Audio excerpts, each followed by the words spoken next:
Preview features photos, results, qualifying round recaps. Pro Stock Q3, 2:48 p.m. Jason Line made the quickest run of the session for the first time since the NHRA Arizona Nationals 9 events ago. Those 3 bonus points for a 6.717-second pass helped the driver of the blue Summit Chevy's cause, but perhaps more importantly it seems Line made a directionally correct move. The session, made in much warmer conditions than Q2 on Friday night, didn't allow for much vertical movement. Deric Kr, 6.721, picked up a pair of points and Chris McGaw earned the third, 6.73. A 6.703 still separates the quick half of the field from the less quick half, with one session left to make improvements. Tommy Lee took his Pro Stock machine into the sand in the first run of the third qualifying session. He exited the car under his own power after making contact with the catch net at the end of the track. Top Fuel Q3, 3:20 p.m. Friday night low qualifier Clay Millican also showed that he can lead the pack in the heat, becoming the only Top Fuel pilot to record a 3-second pass on the temperamental surface. Millican's David Grubnick-tuned machine ran 3.967 to garner another 3 bonus points. Veteran Pat Dakin used all of his years of wiles to grab 2 bonus points with the round's next best pass of 4.00, with Antron Brown going 4.07 for the third spot. Only 15 cars are qualified right now, as Bill Litton, who sat out Friday, had to tow off without making a pass. Funny Car Q3, 3:55 p.m. Ron Capps had the best run of a round that seemed to bedevil all of the crew chiefs. Ron Capps gets credit for the best run of the frame, a 4.193 that, while it was nearly 0.2 better than his Friday best of 4.362, nonetheless only got him to the no. 11th spot. Tim Wilkerson also improved by 0.2, from a 4.45 best Friday to a 4.262, but only to 13th. Tommy Johnson Jr.'s Make-A-Wish Dodge has had the best consistency, with 3 runs varying by no more than 1/10 of a second, 4.167, 4.221, 4.263. The bump spot is 4.771 by Johnny Lindbergh, with Terry Haddock on the outside looking in. Doug Winters crossed the center line and smacked the wall during the final Pro Mod qualifying session. He exited the car under his own power following the incident. Pro Stock Q4, 5:44 p.m. Greg Anderson will start at the no. 1 position for the 100th time in his career, joining John Force, Warren Johnson and Bob Glidden on the prestigious list. He made another clean run, 6.734, but was outrun in the final round by his teammate, Jason Line. A 6.72 scored Line a single bonus point, while Jed Coughlin Jr. and Vincent Nobile each posted a 6.717 to top the sheet. Hot conditions prevented a shake-up in the qualifying order, which means Anderson will get a match-up with Wally Stroop in the first round, while Coughlin essentially gets a bye following Tommy Lee's wreck in the third qualifying session. First round pairings, lane choice first, Greg Anderson vs. Wally Stroop, Jed Coughlin Jr. vs. Tommy Lee, Bruce Gilman vs. Alan Prusinski, Tanner Gray vs. John Gadosh Jr., Alex Laughlin vs. Tim Freeman, Jason Line vs. Eric Anders, Deric Kr vs. Chris McGaw, Vincent Nobile vs. Bo Butler. Top Fuel Q4, 6:10 p.m. For the third time in 4 qualifying sessions, Clay Millican had the quickest car, with his 3.924 almost a full 10th ahead of Leah Pritchett, who improved from an earlier best of 4.12 to a 4.00 for the no. 9th spot, while her first round opponent, Mike Salinas, was the third best of the session with a 4.037. After a false start in Q3, Bill Litton finally got a rundown to make him an official part of the 16-car field first-round pairings. Lane choice first, Clay Millican vs. Terry Totten, Tony Schumacher vs. Terry McMillan, Antron Brown vs. Richie Crampton, Scott Palmer vs. Bill Litton, Brittany Force vs. Doug Coletta, Steve Torrance vs. Sean Reed, Dom Lagana vs. Pat Dakin, Mike Salinas vs. Leah Pritchett. Funny Car Q4, 6:30 p.m. Courtney Force held on to record her 7th No.1 qualifying effort in the season's first 11 events, her 3.99 from Friday night being her official number. J.R. Todd ended up number 2 with his 4.07 and Robert Hight in the 3rd spot with a 4.077. Matt Hagan had the best run of another tough session, his 4.188 ahead of DSR teammates Ron Capps, 4.211, and Tommy Johnson Jr. 4.216. First round pairings, lane choice listed first, Courtney Force vs. Johnny Lindbergh, J.R. Todd vs. Del Worsham, Robert Hight vs. Jeff Deal, Bob Tosca 3 vs. Tim Wilkerson, Cruz Pedregon vs. Jim Campbell, John Force vs. Ron Capps, Jack Beckman vs. Sean Langdon, Tommy Johnson Jr. vs. Matt Hagan. Pro Stock number 1 qualifier Greg Anderson. A lot of hard work and great team effort went into earning 100th number 1 qualifier. These No.1 qualifiers are not a driver award, they're a team award. It's all about the guys back in the shop at KB Racing getting every nut and bolt right on this race car. It's a team award and we're going to have to celebrate this one, because I'm not sure if I'm going to be around for No. 200. It's an honor for me. I've certainly looked up to the other guys who have reached this milestone. I'm just out here having fun and trying to win races, not set records. It's been a really special year for us at KB Racing, with it being the 50th anniversary for Summit. We wanted to do something special for them, and hopefully this is something that they can be proud of as well as I'm proud of. Top Fuel Low qualifier Clay Millican. I'm certainly smiling. The way the car went down the track today, as hot as it is and as much as everyone was struggling, just hats off to Dave Grubnick, Max Savage, and all the guys working on the car.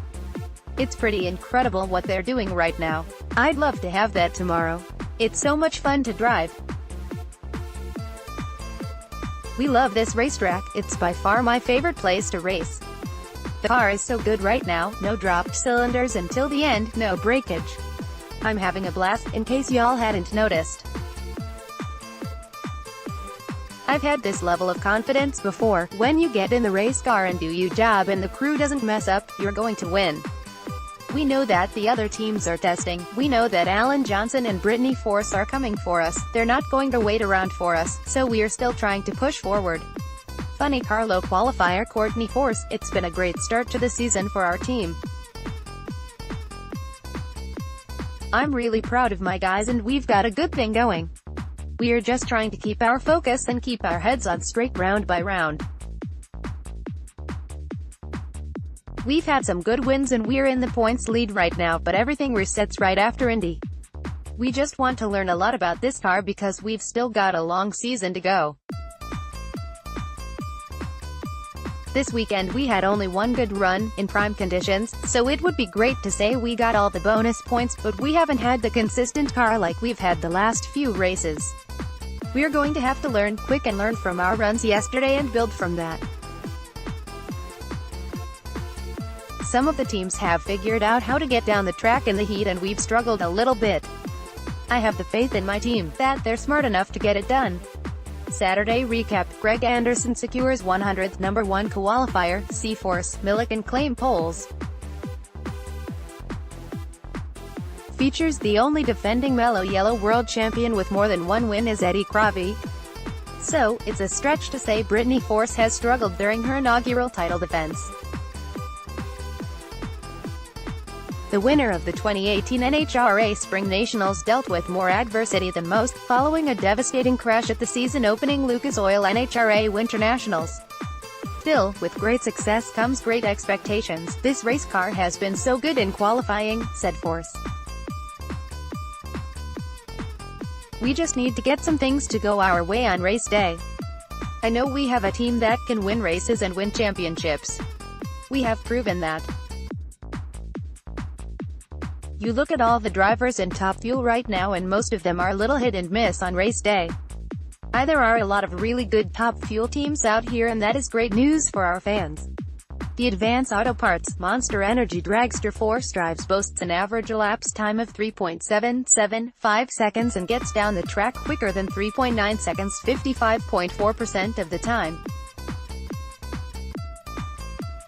That's the 6th quickest average elapsed time and an above-average success rate. 44.5 is the class average, but top fuel points leader Steve Torrence has been quicker and more consistent, forced out with a bit of inconsistency at the Virginia NHRA Nationals when racing Bill Lytton in the first round.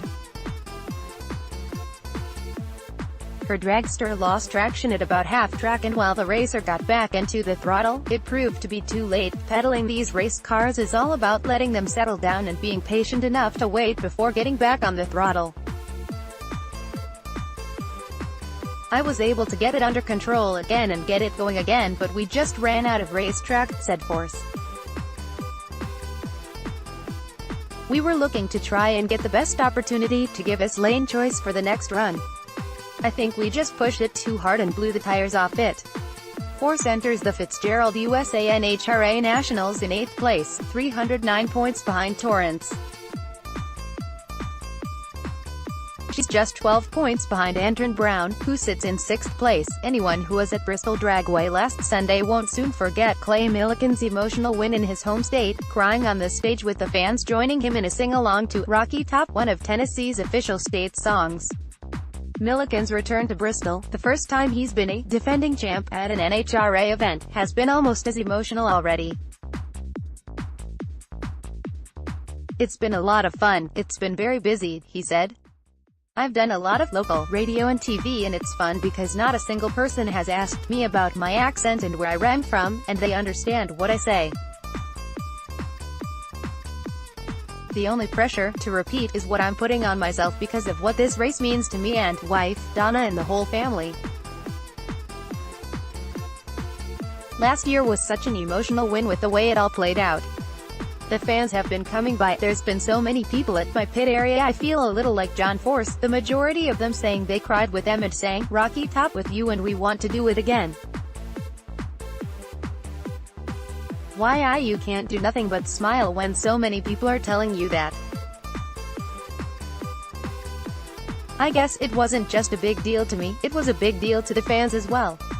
I think it was Larry Dixon a few years ago who got on a streak of winning on Father's Day, and I'd love nothing more than that, but you have to do it one at a time."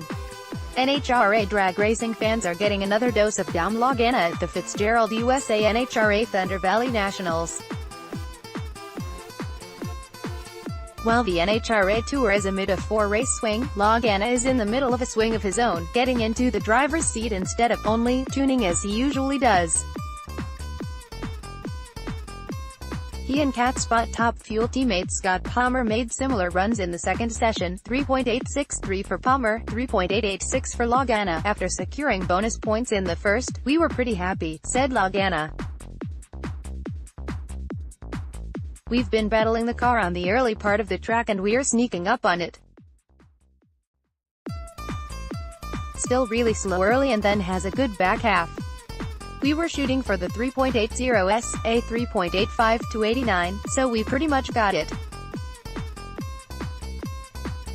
Today is going to be a whole different ballgame, though." Lagana is in the quick half of the field with his 3.886, no. 7, to be exact, and it's unlikely he'll get bumped back much, if at all, given the hot weather conditions expected Saturday. That won't stop the team from working on the tune-up, particularly as it related to its numbers in the early part of the racetrack. "On this kind of track, it's better to be slow than fast because if you're too fast you're going to miss it," said Lagana.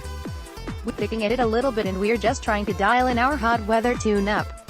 Lagana's Cat Spot dragster is averaging a 3.88 elapsed time with 4 successful runs under their belt. That's nothing to get excited about yet, but the numbers the dragster puts up in the last segment of the racetrack is a good start.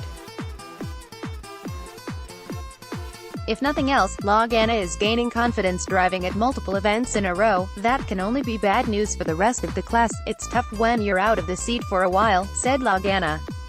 "I always try to cut a good light in qualifying and eliminations, you know. It's nice when you're not just driving once a month, not just for driving but also for tuning.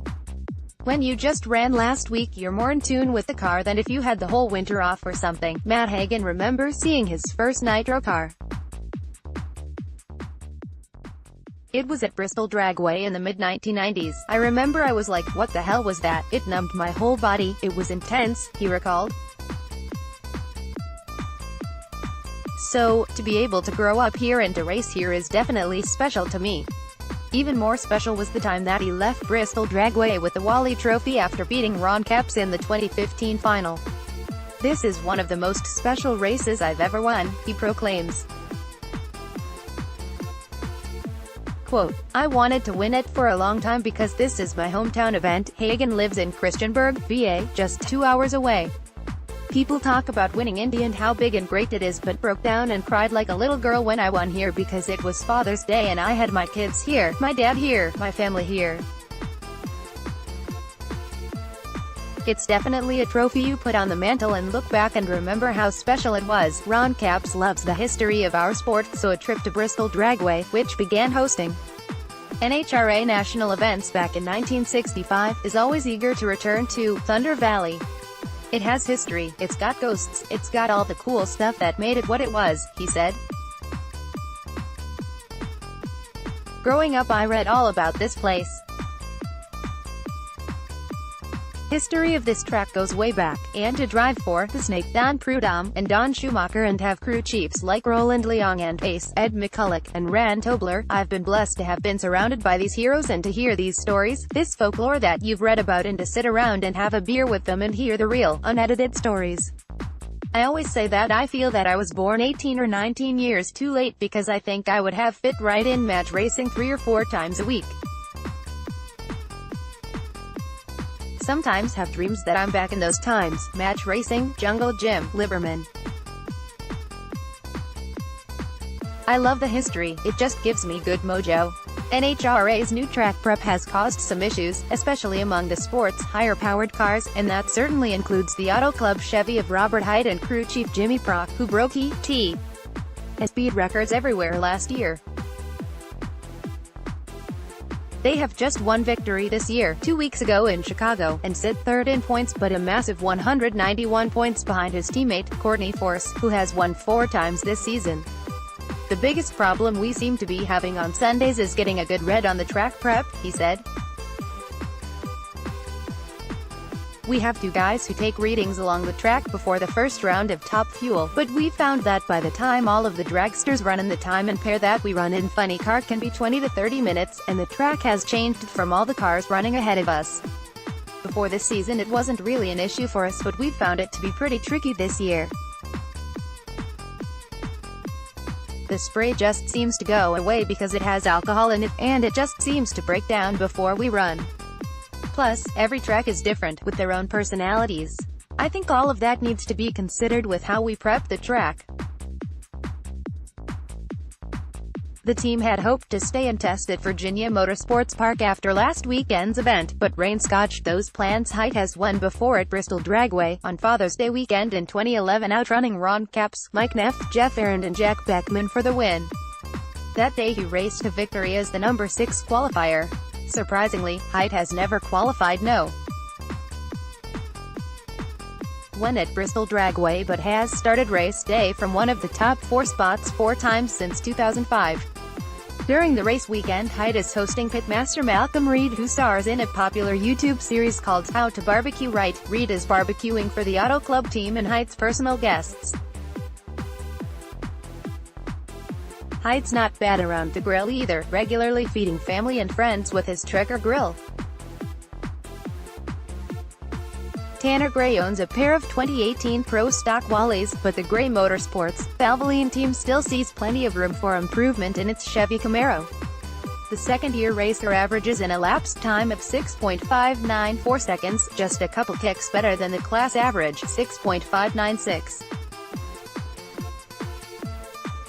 That's a full 0.015 second behind class leader Greg Anderson, which makes a big difference in the door slamming category. You can pick up everywhere, you just have to be aggressive but consistent with it, said Gray. I feel like we had a really good car last week, but we have to be aggressive first round. We were soft first round in Richmond, aggressive second round, soft in the semis and aggressive in the final. I feel like we need to be aggressive every single time and keep lane choice. While Gray has made a name for himself by winning on hole shots thanks to his stellar reaction times, those won't help score lane choice for the following round. Gray picked up a bit of speed on the competition a week ago, averaging better than 209 miles per hour, compared to a 208 mph average. That stands close to his season average of 209.12 compared to the 208.87 miles per hour pro stock average speed. We just need to be in a good position going into the countdown, so we can race and be more aggressive, said Gray. It always seems like things get tougher once we get there. Gray struggled after winning the countdown to the championship opener in 2017. He entered the playoffs in second place but was out of the running by the time racing began at Auto Club Raceway in Pomona. That's a learning experience he hopes to put to good use. I feel like that was a new experience for me and crew chief Dave Connolly, he said. He drove and had a little to do with tuning when he drove, but this put a new pressure on him, too. Going into the countdown with a kid who has just started that year, and both of us were making mistakes here and there. I just think he has some pressure because he might have to pick up where I'm lacking some weekends, and going into the countdown you don't want any of that.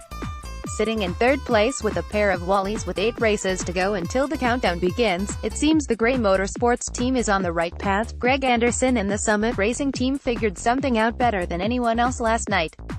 That's not just evidenced by him entering Sunday in the no.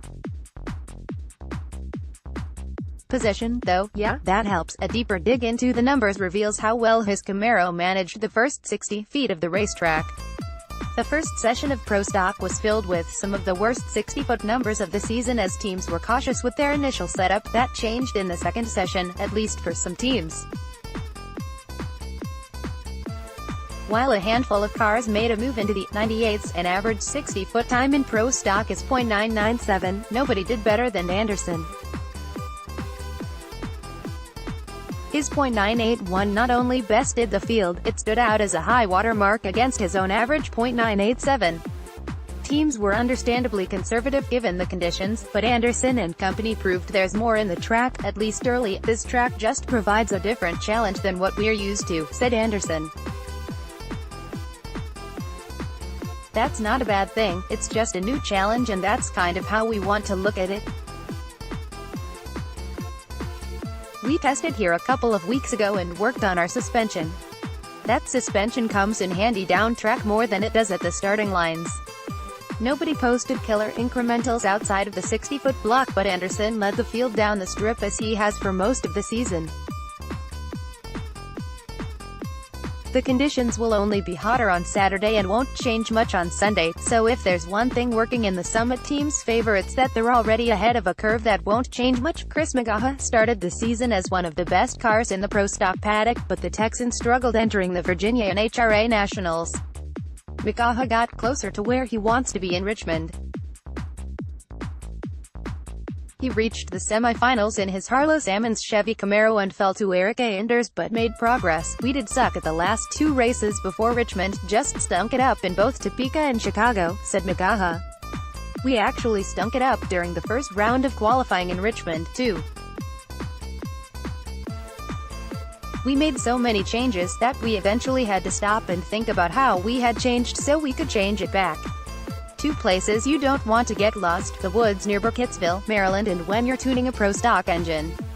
The good news for McGaha, who slipped to 6th place in points after leaving the 4th race of the season in second, is the horsepower he's funneling into his machine is like way back to the right path. We blame our problems on this track prep, but whether or not it really is, we have to overcome it, said McGaha. So, we have been blaming it on that, but either way we've been struggling there up to the 330 mark and through the middle. I think what happened is that we weren't running good there, so we started working on other stuff to get it to run good there, and I think we got our car so assed up that we struggled getting down the racetrack. the team left everything the same after Richmond sits 10th on the qualifying sheet after the first day of action with a 6.721 and a 6.706 to their name. That's just 0.003 seconds away from getting into the quick half of the field, so it looks like Magaha is back on the right track. Photos. There are few tracks on the tour as scenic as Thunder Valley, Bristol Dragway. Pits at Bristol Dragway are packed with fans checking out the action as teams prepare for their runs. Friday's Funny Car Low qualifier Courtney Force and her Advanced Auto crew drew a crowd as they unloaded their Camaro. In addition to all of the Mellow Yellow Series action, fans are also getting a look at a lot of the sportsman cars from the NHRA Lucas Oil Series. Former Pro Stock drivers Alan Johnson, above, and Mark Pike, below, are among those taking part in the Samtec NHRA Factory Showdown at this event. Papa John Schnatter, near Lane, took the first round of his charity challenge race with Antron Brown, which benefits the Infinite Hero Foundation. NHRA's Alan Reinhardt was joined by Top Fuel Low qualifier Clay Millican to teach some fuel racing basics to fans during the popular Nitro School session in the pits. Don Schumacher and his Army-backed drivers, Tony Schumacher, Antron Brown, and Leah Pritchett, join with officials from the Army and NHRA for a cake cutting to celebrate the Army's 243rd birthday. As part of the celebration, the U.S. Army's Golden Knights parachute team skydived into the facility, finishing with pinpoint landings on the side of the track. Steve Torrance, Jr. Todd, and Bo Butner greeted fans at the traditional Mellow Yellow autograph session in the pits. Three-time Top Fuel champ Shirley Muldowney also signed autographs as part of the NHRA Legends Tour that peaks at next year's 50th anniversary Gator Nationals. Pro Stock racer Tommy Lee ended up in the catch net after a parachute failure. The car briefly caught fire, but the NHRA Safety Safari presented by AAA was quickly on the scene. Pro Stock pilot Vincent Nobile performed a long, smoky burnout in front of the packed Bristol stands. Preview. Perhaps no racer other than Courtney Force and the Advanced Auto Parts team left Bristol Dragway completely satisfied after the first day of qualifying at the Fitzgerald USA NHRA Thunder Valley Nationals. The first session presented a bevy of challenges: heat, a tricky track, a dash of humidity to throw teams for a loop. Some managed the track better than others, like Clay Millican, who enters Bristol Dragway as a defending event champion for the first time in his long career. The 3.817 put down by the Strutmasters Great Clips car didn't impress Millican much, and while it's possible it holds through another hot day of qualifying, there are tune-up improvements to be made. That may be the story of qualifying on Saturday, tuning improvements that don't always show up in the elapsed time that pops up on the board. Courtney Force made the only 3-second run of the day, a 3.993 blast that wowed the crowd at Bristol Dragway, if for no other reason than it was so much better than anything before it. J.R. Todd made a solid 4.072 pole, but that was blown out of the water once the Advanced Auto Parts Chevy Camaro drove through the lights. Force continues to be the class of the funny car category, and it's up to everyone else to catch up. That's equally true in Pro Stock as Greg Anderson made a domineering 6.674 second pass, nearly 100th